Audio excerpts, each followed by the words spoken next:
parce qu'on a fait de très belles choses. On a essayé de prendre des exemples de puissance, de la créature dans la création et les puissances qu'ils exercent sur ceux qui sont les hommes et tout le territoire. Aujourd'hui, on va prendre une autre tangente un peu plus compliquée. Mais je pense que je vais simplifier ça pour qu'on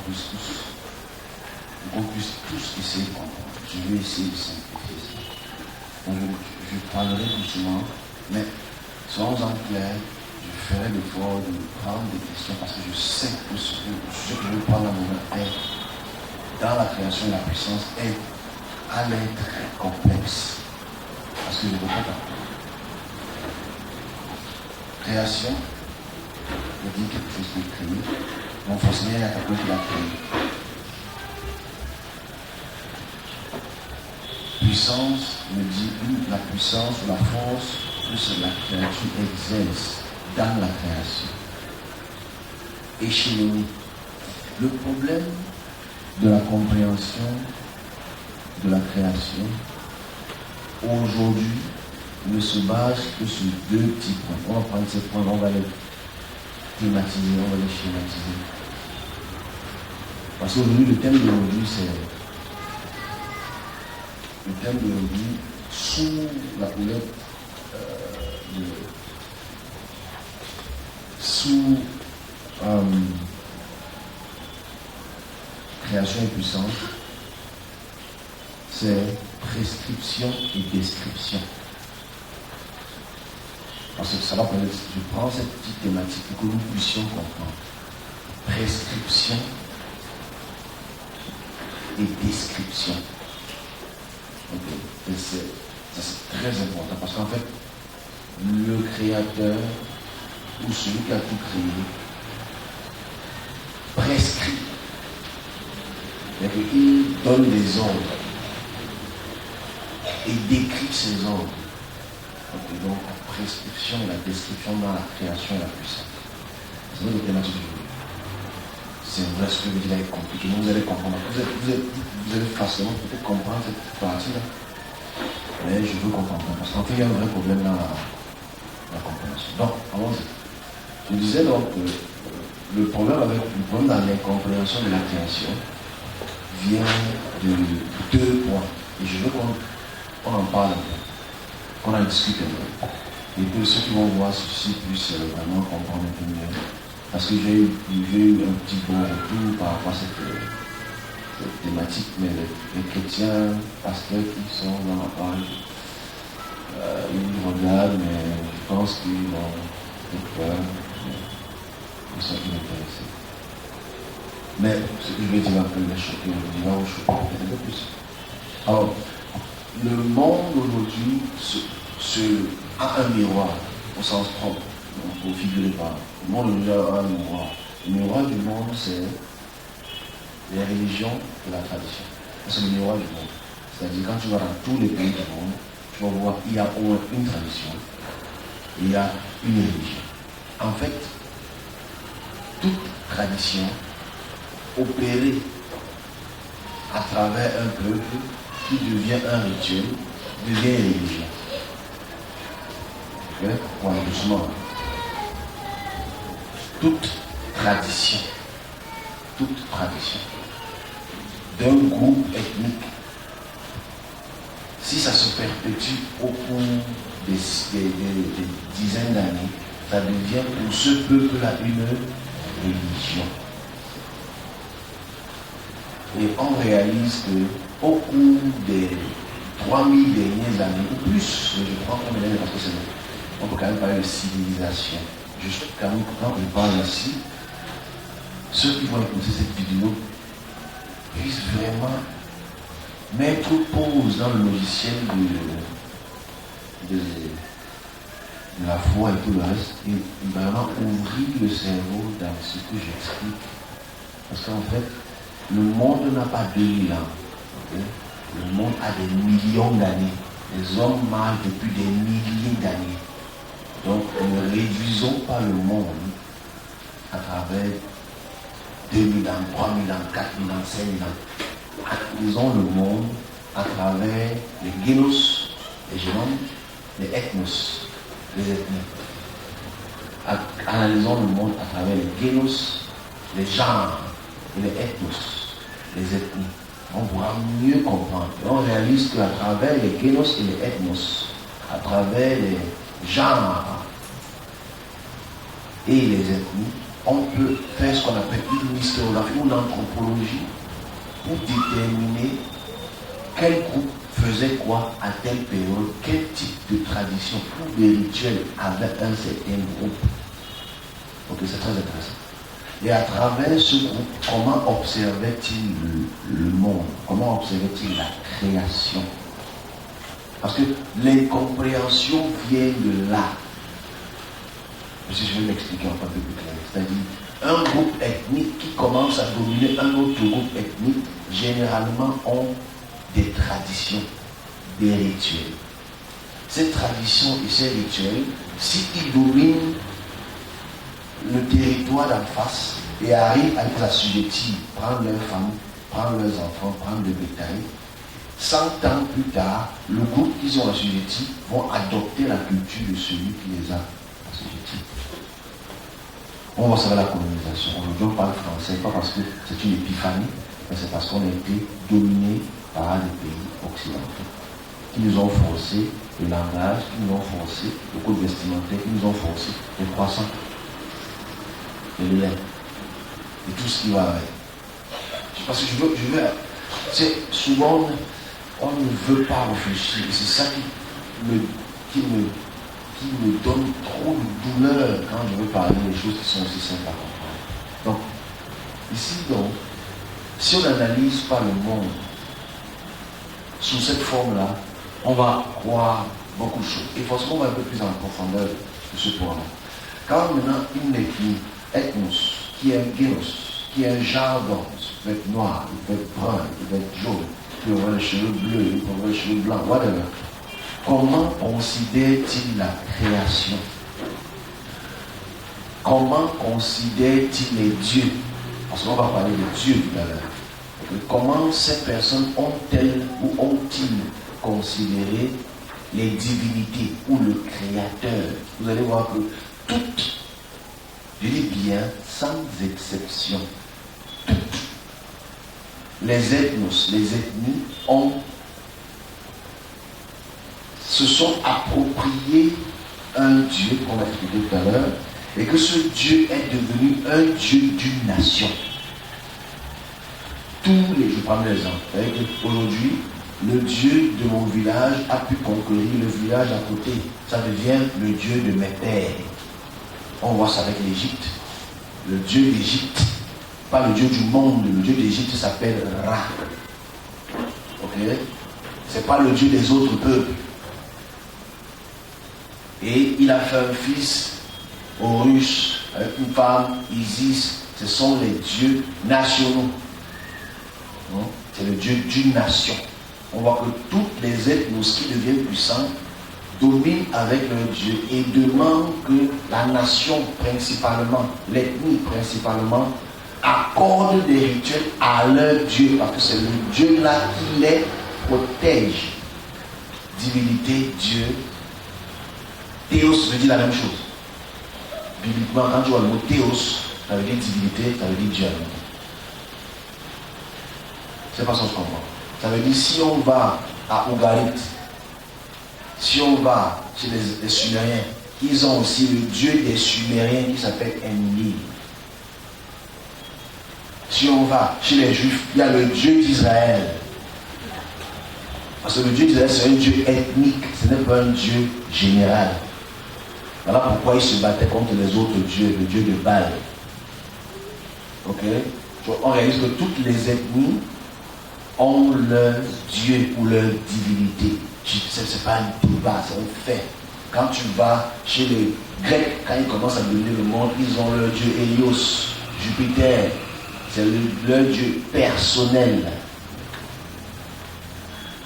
Donc on réalise que dans cette mayonnaise, chaque ethnie, dans sa puissance, les Perses avaient leur Dieu qui est Marduk. C'est leur Dieu qui s'appelle Marduk. Les Babyloniens avaient leur Dieu spécifique.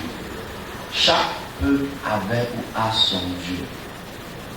Mais je veux souvent qu'on puisse observer ça selon les ethnos. Voilà pourquoi aujourd'hui on pourrait se poser la question, pourquoi est-ce que le mois qui arrive après s'appelle Mars? Bon, les plus cultivés savent. Pourquoi est-ce que août s'appelle Auguste? Pourquoi est-ce que janvier commence, c'est janvier? Ceux qui ne le savent pas, ne savent pas pourquoi est-ce qu'on nomme les jours de la semaine selon les constellations. Lundi, mardi, mercredi, jeudi, vendredi, samedi, dimanche, ce sont les noms des dieux. Ok? Bon, les gens qui ne savent peut-être pas. En fait, chaque puissance avait son Dieu, pour une saison, son Dieu. Le christianisme est souvent venu à ce qu'on appelle un synchronisme. C'est-à-dire, il n'y a plus beaucoup de dieux, il y a un Dieu et son Fils. Mais c'est plus ou moins la même chose, parce qu'en fait, c'est une codification post-ethnique, j'ai expliqué ça tout à l'heure. Revenons, parce qu'en fait, ce que je veux dire, ça est compliqué, mais je veux simplifier ça pour comprendre. Parce qu'en fait, le monde entier aujourd'hui est construit sur la base des compréhensions ethniques de leur divinité imposées à d'autres peuples et territoires, qui deviennent maintenant des philosophies qui ont construit le monde selon leur déification. On doit se poser la question. L'Égypte qui a dominé le monde pendant près de 3000 ans, leur codification de divinité, était-ce une prescription et une description de Dieu? Était-ce le créateur ou juste une créature qui a imposé la puissance à cause de la puissance de la création qui lui a été donnée? Quand on va chez les Perses, ou les Asiens, ou les Babyloniens, ou les Grecs, était-ce la créature ou le créateur qui imposait sa force sur d'autres créatures? Parce que le créateur n'impose pas sa force sur ses propres créatures. Parce que c'est très important de voir ça sur le travail. Parce que je vois que, comme je dis, c'est compliqué, mais je veux simplifier les choses. On est encore à création et puissance, mais sous couvert prescription et description. Alors, j'essaie d'abord de qu'on puisse voir le monde sous le regard ethnos. Chaque ethnie, quand ils observent le ciel, quelle est leur représentativité de celui qui pense qu'il les a créés? On est passé à un autre palier. Mais quand tu vas en Égypte, qu'est-ce qu'ils croient qu'il les a créés? Qu'est-ce qu'ils prennent pour la créature la plus élevée selon leur observation? Opté, selon leur Dieu, selon leur vision. Quand on va chez les plus puissants, les Perses, qu'est-ce qu'ils observent? Parce que quand les Perses, parce que les Perses ont, à cause des Perses, on a la Bible. Okay? C'est-à-dire, comment est-ce que les Perses observent la création? Eux qui ont été puissants pendant beaucoup et beaucoup de siècles. Quand je dis les Perses, si je prends les Asiens jusqu'aux Perses, et qu'à partir de 1100 avant Jésus-Christ, jusqu'en 300, ils ont été puissants pendant près de 800 ans. Donc ils ont imposé au monde européen et Afrique du Nord et une partie de l'Asie leur intelligence, leur culture, leur déification. Quand ils observaient le monde, comment voyaient-ils le monde? Comment voyaient-ils les êtres supérieurs? Comment considéraient-ils les fils de Dieu? Comment considéraient-ils le Créateur? Quelles sont leurs cosmogonies? Elles existent aujourd'hui. Est-ce que ces cosmogonies ont influencé d'autres formes de cosmogonie? C'est un fait. Donc, avant de passer à la prochaine étape de mon explication, il faut déjà qu'on mette ces choses-ci au clair. C'est-à-dire, dans toutes les traditions qui deviennent religion dans un groupe ethnique qui commence à dominer le monde, on recommence encore. Dans toute tradition, une tradition c'est quoi? Ce sont des cultes et des rituels qu'un peuple pratique quotidiennement. Les libations, les chants, les modes vestimentaires, les modes culinaires qui peuvent bien opérer pendant des jours et des jours pour des biens spirituels. On parlait de la chrétienté tout à l'heure pour comprendre comment la chrétienté est devenue comment. Je ne sais pas si on va parler de ça. Mais ici, quand un rituel devient une tradition veut dire qu'on le fait maintenant constamment, ça fait partie de notre façon de vivre, ça fait partie de notre façon de manger, ça fait partie de notre façon de prier, ça fait partie de notre façon de demander, ça devient une tradition. Quand un rituel, les rites deviennent des traditions, et que les traditions de ce peuple ou de ce regroupement ethnique deviennent de plus en plus puissants, ce peuple donc impose ce qu'on appelle leur groupe ethnique et leur religion. Ça devient donc une religion. Ça devient donc, comme ils ont été puissants, ça démontre que leur puissance est la démonstration du Créateur qui les a appelés à conquérir toutes les terres du monde. C'est-à-dire, aujourd'hui, quand on voit les dieux Hélios, on voit les dieux Jupiter, on se dit, ah oui, ceux-là étaient les plus puissants au monde. Ils ont pu détruire Yahweh. Ils ont détruit le temple. Alors oui, ils sont forcément plus puissants. Voilà pourquoi la plupart des chrétiens, dans l'héliosphère en Grèce, ont laissé le judaïsme pour suivre autre chose. C'est un synchronisme très important. Alors, atterrissons rapidement.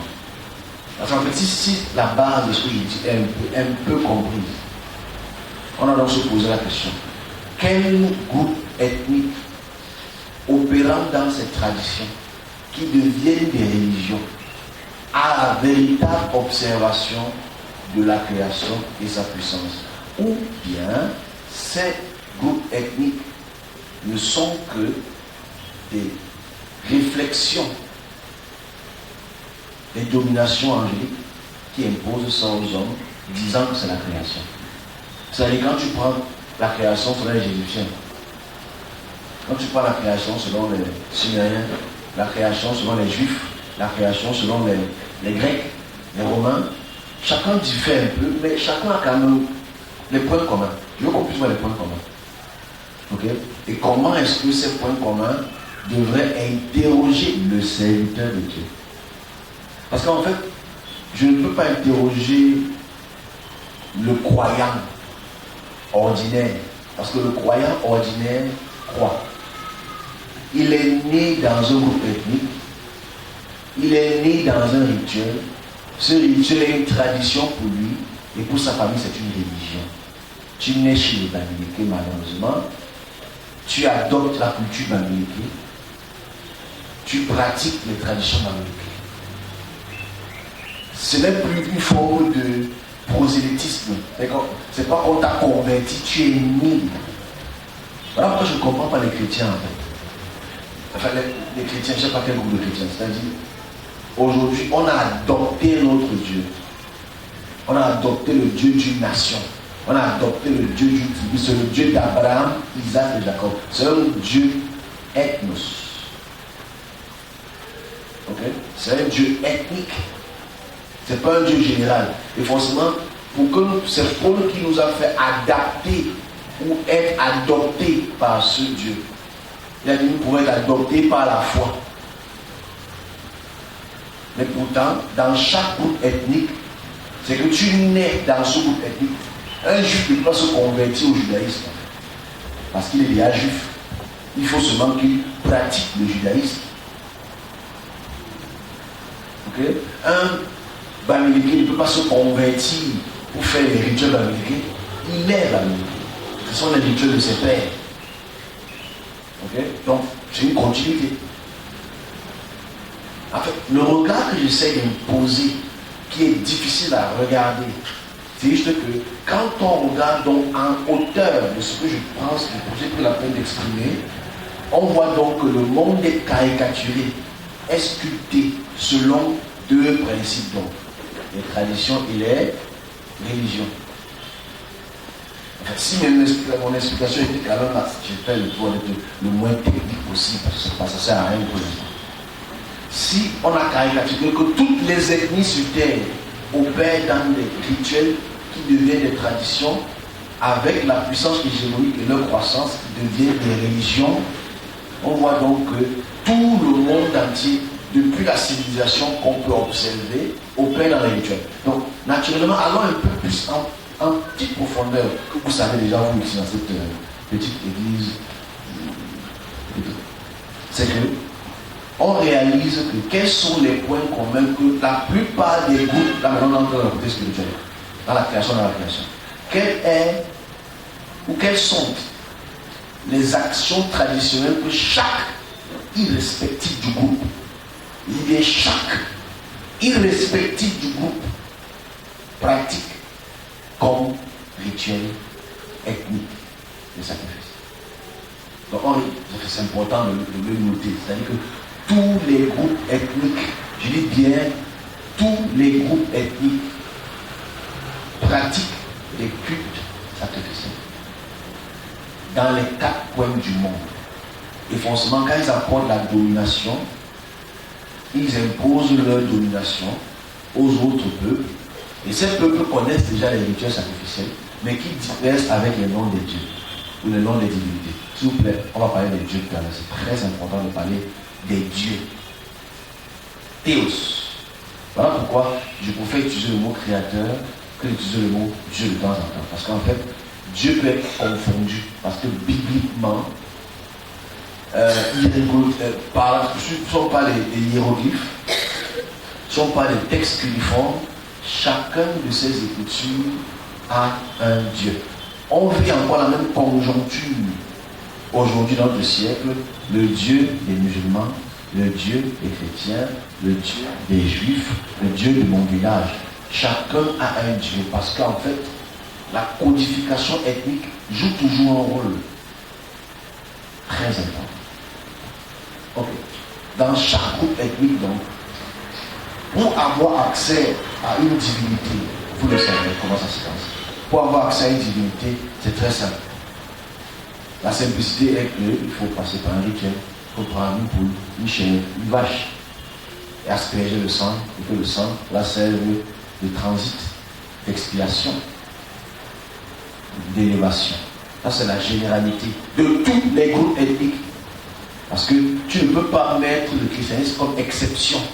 Parce que même le Christ est mort et a versé son sang. Donc, tous les groupes ethniques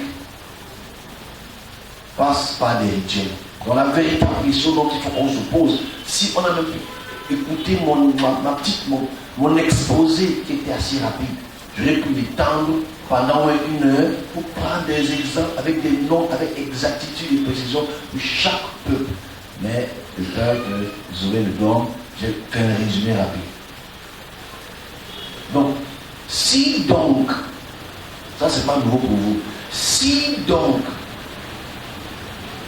tous les groupes ethniques opèrent dans le sacrificiel, quel est le vrai Dieu? Est-ce que le vrai Dieu est codifié par sa puissance de massacrage des peuples? Est-ce que le vrai Dieu est l'expression de l'expansion et de l'exploitation? Malgré le fait qu'on opère dans le même type sacrificiel. Comment est-ce que le Créateur va vouloir l'objet de sa créature pour avoir accès à sa création?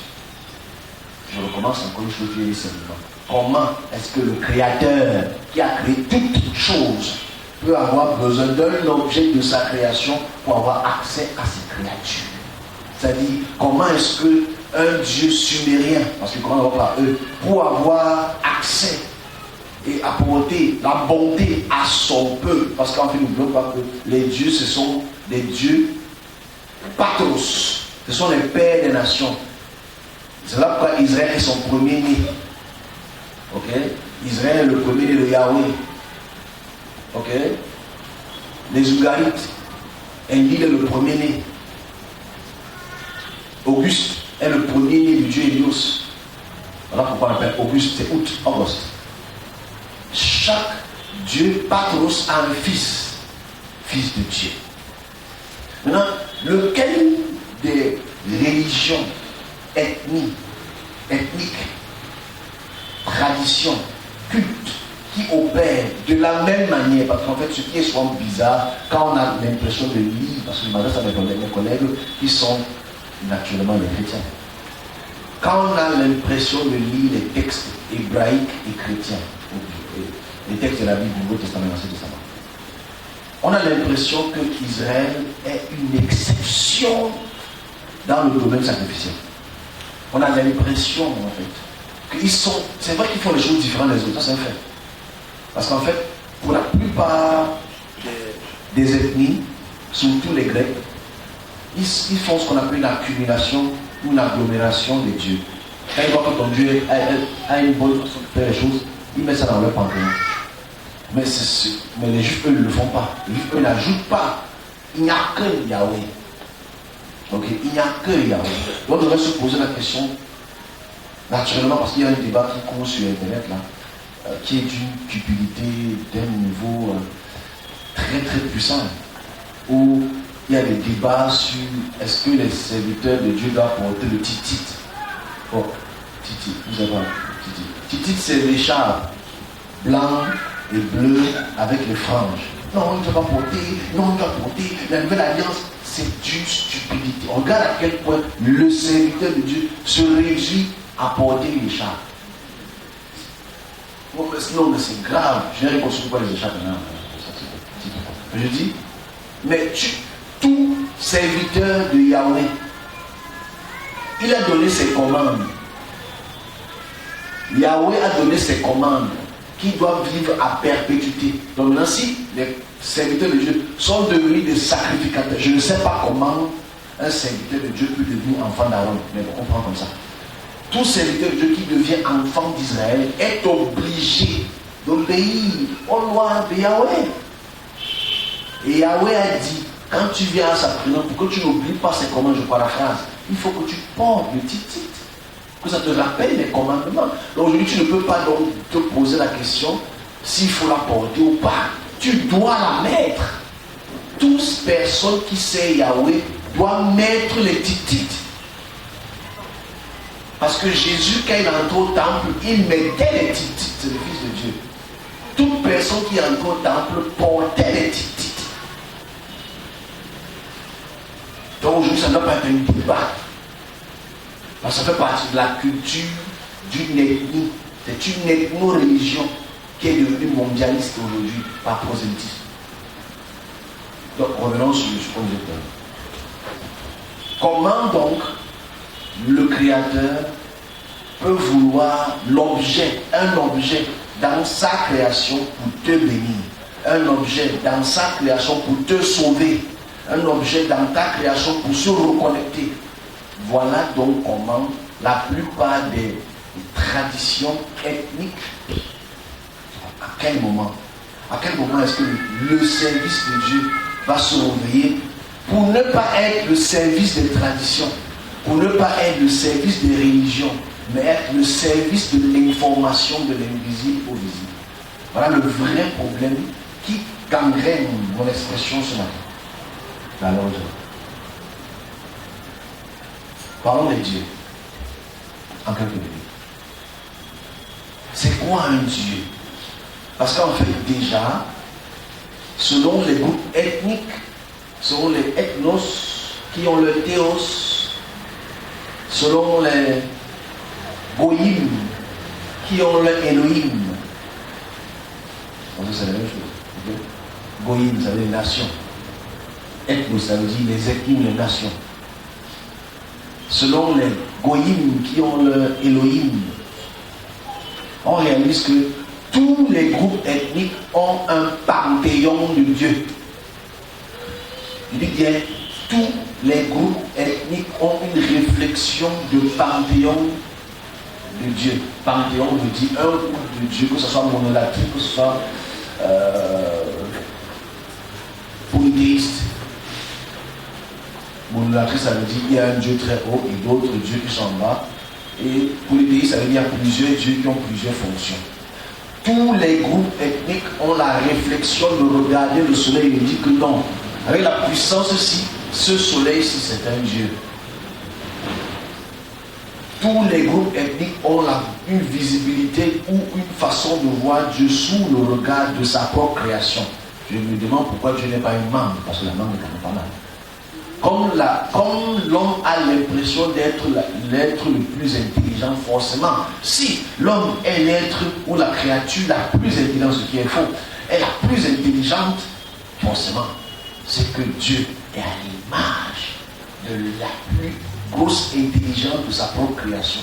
Donc Dieu est assurément fait sa plus intelligente créature à son image.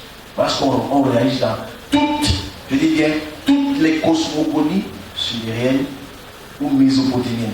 Aucune cosmogonie, c'est-à-dire réflexion spirituelle, ne regarde Dieu sous le regard de l'être le plus intelligent. Il aurait dû prendre la tortue ou la fourmi. Imagine un Dieu qui est comme une fourmi. Mais ils ont préféré prendre l'homme parce que l'homme a l'impression de dominer sur ces sujets, alors que bizarrement on est dominé. C'est une autre question. Mais je dis, ils ont, donc, sous son regard et ses réflexions théologiques, on dit non. Ces anges nous font comprendre. Quand ces anges apparaissent devant eux, quand ces entités spirituelles, la création de la création spirituelle, apparaissent devant eux, ils sont sur la forme d'homme, ils sont sur la forme d'aigle, ils sont sur la forme de serpent, ils sont sur la forme de lion, ils ont les pieds d'homme et les mains d'homme, et tête d'homme. Donc c'est clair que ce Dieu-là est un anthropo, est un homme. Je veux seulement que ceux qui m'écoutent puissent avoir une intelligence. C'est-à-dire, imagine-toi que tu es un chaman, un homme spirituel, et qu'aujourd'hui, tu vois que tu apparaît dans ton rêve, avec les sons et les clochers, tout le reste, tout ce que tu veux. Et tu vois les sons, bon, voilà, tout ça. Et il a les mains percées, les pieds percés. Tu vas dire, c'est Jésus. C'est Dieu qui a apparu. Il me prouve que ses mains et ses pieds sont percés. Imagine que tu es en Sumer. Tu vois un homme apparaître avec une tête d'aigle, une queue de poisson et deux membres très puissants. C'est tel et tel Dieu. Et tu réalises que toute personne, je vais expliquer ça aux gens et comprendre, expliquer comment les traditions se perpétuent. Donc quand il observe cela, il prend donc son petit bout de bois, il coupe son petit bout de bois, et son petit bout de bois devient l'image de ce qu'il a vu. Et ce qu'il a vu devient le Dieu de l'ennemi. Et waouh, c'est lui qui te prouve avec sa puissance, parce que ces anges ont une puissance qu'ils peuvent exercer sur la création, ou sur les créatures, mais non, c'est ainsi. Waouh, ça devient un Dieu. Et il t'explique comment selon ce que lui pense, le Dieu ou la divinité, comment est-ce qu'il te dit, il t'explique comment le monde a été créé. Pourtant, il n'est qu'une créature qui a l'image de la création. Alors, il voit, j'ai vu le Fils de l'homme marcher sur un nuage. Ah ouais, le Fils de l'homme, c'est un Dieu. J'ai vu un homme sur un trône avec une grande robe, une grande barbe. Waouh, c'est un roi. Voilà comment la construction théo-anthropomorphe, je vais dire ça ici, a grandi. C'est-à-dire une théologie où on rend un Dieu à l'image de sa création la plus intelligente, qui est supposée être l'homme. Pourtant, je pense que nous sommes très intelligents, parce que ça, on est intelligent quand je le dis. Et voilà comment les théos ont donc sculpté le monde. Théos, les dieux, ont sculpté le monde. Aujourd'hui, on ne peut pas ne pas dire dans aucune religion ethnique qui est devenue hégémonique que leur Dieu n'est pas un homme. Parce qu'il s'assoit sur un trône et il juge la terre. Et on s'agenouille devant cet homme et on dit, aide-nous à combattre le voisin et à le terrasser. Vas-y, tu seras victorieux. C'est la belle voix. On voit les bons films. Et ils parlent, ils sont victorieux. Oui, mon Dieu de mon Père m'a donné la victoire. Victoire. Alors vous allez chanter dans ça. Voilà comment on considère les dieux ethniques. Et tous les dieux que nous observons jusqu'aujourd'hui dans chaque groupe religieux, des musulmans qui prennent ça chez les chrétiens, des chrétiens qui prennent ça chez les juifs, des juifs qui prennent ça chez les sumériens, des sumériens qui prennent ça chez les égyptiens, on a la même façon de considérer, avec quelques petites différences de pratiques culturelles, de considérer l'être le plus intelligent de l'univers, qui a donc créé l'homme à son image. Donc quand tu te vois, tu vois Dieu. Et aujourd'hui, cette notion qui est fausse arpente les livres, sont dans les galeries, sont dans les téléphones, sont dans les Bibles. Et voilà donc comment, à cause de cette puissance ethnique qui devient hégémonique, on accepte leur théologie. À qui la faute? Le Créateur ou les hommes qui sont dans la créature qui doivent se poser la question, comment est-ce que le Créateur peut être comme nous? Comment est-ce que le Créateur peut venir mourir sur une croix en criant Père? C'est quand même un oxymore. C'est un vrai problème dans lequel on se trouve aujourd'hui. Il faut parler de la création et la puissance. Parce que les créatures de la création exercent la puissance sur les propres créatures qui imposent leur savoir dans cette créature et tu ne peux rien faire aujourd'hui. Qui ne sait pas que Jésus est Dieu aujourd'hui? Tout le monde sait que Jésus-Christ est Dieu.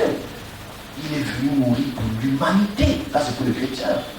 Les autres savent que Allah est le seul vrai Dieu. L'autre savent que Yahweh, l'autre, chacun a sa divinité. Mais allons et concluons cette belle parodie du dimanche. Quel de ces dieux est dans la prescription et dans la description?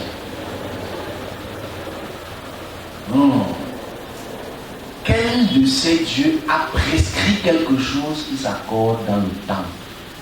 Et avant qu'il ou elle ne la prescrive, est-ce qu'il a décrit pour accorder sa création? Vous devez se comprendre. Une prescription, c'est un ordre que je donne. Et cet ordre que je donne, si je suis le créateur, cette prescription, elle est d'abord descriptive. Voilà ce que je vais faire, voilà ce que j'ai fait, ou voilà ce que je ferai. C'est une forme de prescription. Est-ce que ça se forme? On va se comprendre. Est-ce qu'il y a un groupe ethnique, religieux, culturel, théologique qui est dans la prescription et la description? Je prendrai des exemples pour qu'on se comprenne. Nous, on arrête là. Je voudrais qu'on puisse aller assez vite.